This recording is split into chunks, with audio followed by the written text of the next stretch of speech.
How to achieve, I think there's just one issue what is needed, and that's political determination. So I think the fiscal rules are really secondary to this issue. I will explain why I think that. So if there is political determination that indeed we need to reach climate neutrality by 2020, and also meet the interim target by 2030 by reducing by more than half of emissions compared to 1990. Then I think it's just again, in a quote-unquote sense, a matter of political determination.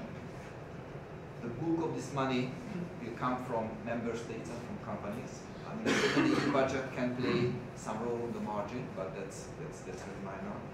The bulk of the spending will come from member states and from companies. So essentially, member states have to decide whether they want to do this, and if they want to do this, whether they make resources available. I think this is the single most important issue to do that. And then comes certainly the fiscal rules and the fiscal space issues that some member states can do that easily, others can't. I mean, if you look at Germany or Netherlands or Luxembourg or Austria or Finland or a number of, I think Poland also belongs to this category. I mean, these countries typically have very low, relatively low and declining levels of public debt. These countries are not much constrained by EU fiscal rules. I mean, a number of these countries, like Germany and Netherlands, consistently outperforming fiscal rules. I mean, Germany also has national rules, which are much tighter than the European rules. And Germany is even outperforming their national fiscal rules, meaning that from year to year they have much larger surplus than what the national fiscal rule would require. And certainly EU fiscal rules are much looser, much weaker than the German national rule, so even more outperforming the European fiscal rules. So clearly it's not the European fiscal rules which constrain, let's say, Germany or Netherlands and some other relatively low-debt countries for investing more into climate. But the fiscal rules have problems. I've written a lot, as you mentioned, I've written a lot on fiscal rules, analyzing many different aspects. And I think fiscal rules needs really major revisions, European fiscal rules. So even taking aside climate issues, European fiscal rules are extremely complex. I think there are very few people who understand every nitty-gritty details. If you look at, for example, the length of the explanation which is given by the Commission, which is a so-called vademecum and the Code of Conduct, the length of these documents are increasing and exceeding 200 pages from year to year as some new tweaks are adopted. So very complex, it's very non-transparent. It also has a so-called pro-cyclical impact, meaning that in good times it's not constraining fiscal spending enough.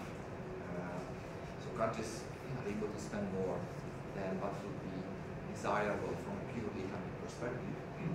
But in bad times, it forces countries to consolidate. So instead of helping the economy, for example, keeping investment, public investment ongoing, it forces countries to consolidate. So in good times, it exaggerates the good economic conditions, and in bad times, it makes the situation worse, which is a very unfavorable outcome, because it should work exactly the opposite way. In good times, it should constrain more, and in bad times, it should allow fiscal policy to support the economy, fiscal means. Another problem is that also fiscal rules, I think, are largely neglected by member states.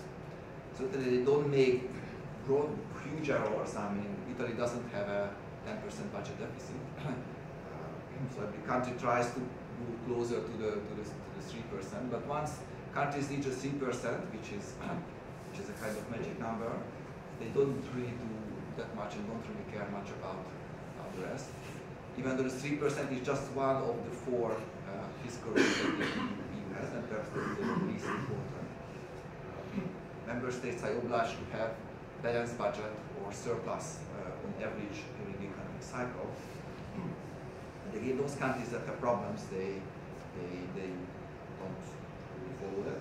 I can also mention my country, Hungary, which is much higher than Poland. And once they reach the 3%, the government is happy, and they don't really aim to reach this balance or surplus.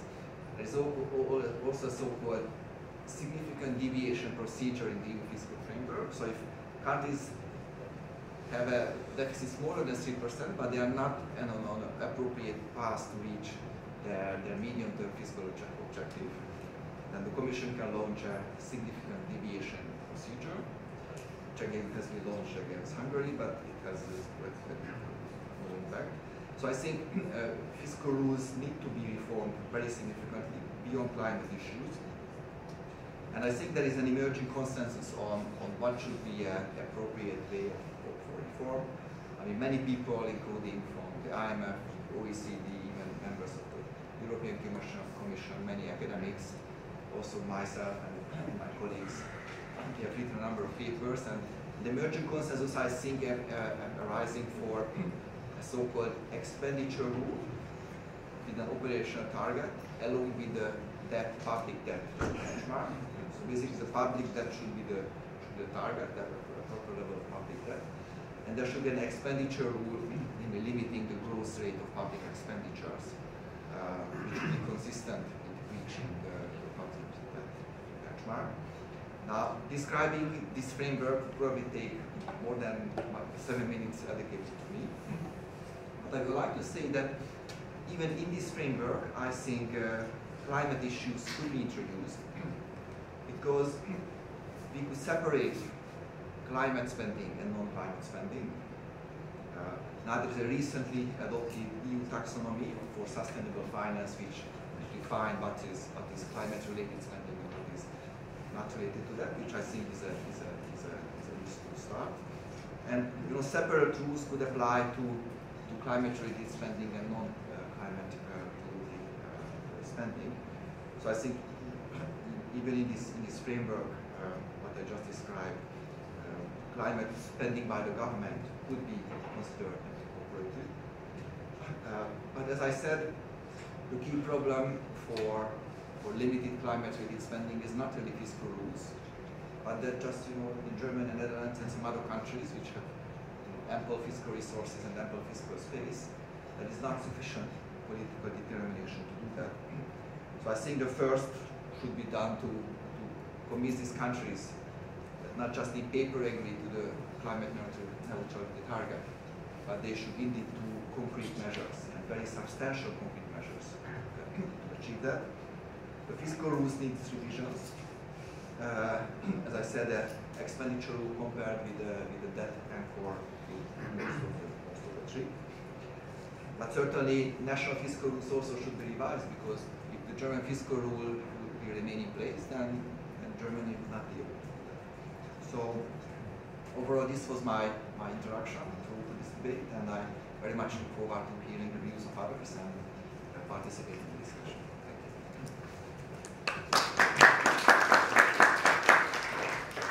Thank you very much. Okay, I wanted to introduce Maciej Roszkowski, who's also going to say. Okay.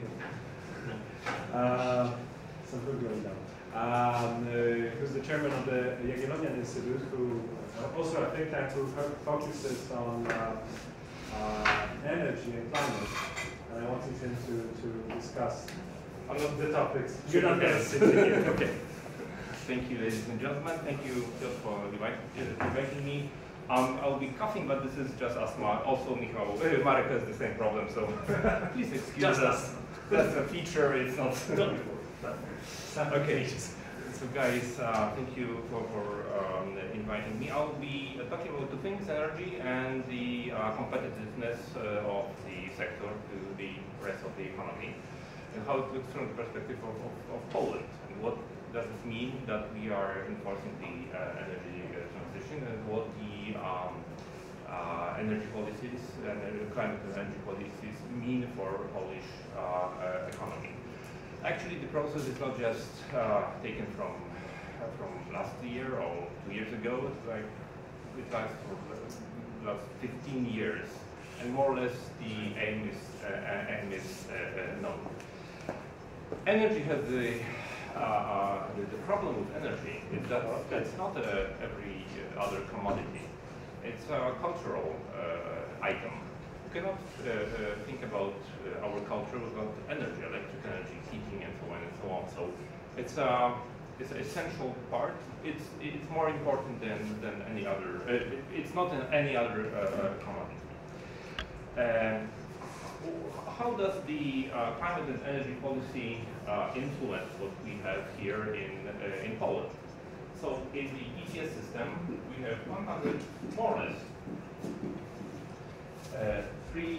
130 million tons of emissions in energy sector, heating and electric energy in ETS system. So these megawatts are penalized by the energy and climate policy. As Michał said, we have an energy mix constructed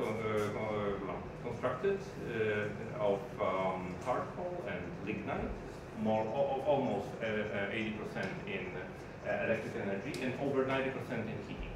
So most of our energy mix is heavily dependent on coal, meaning that it's heavily dependent on how the energy and climate policies are constructed. For example, the reform of ETS system, like just 2 years ago, has heavily influenced prices of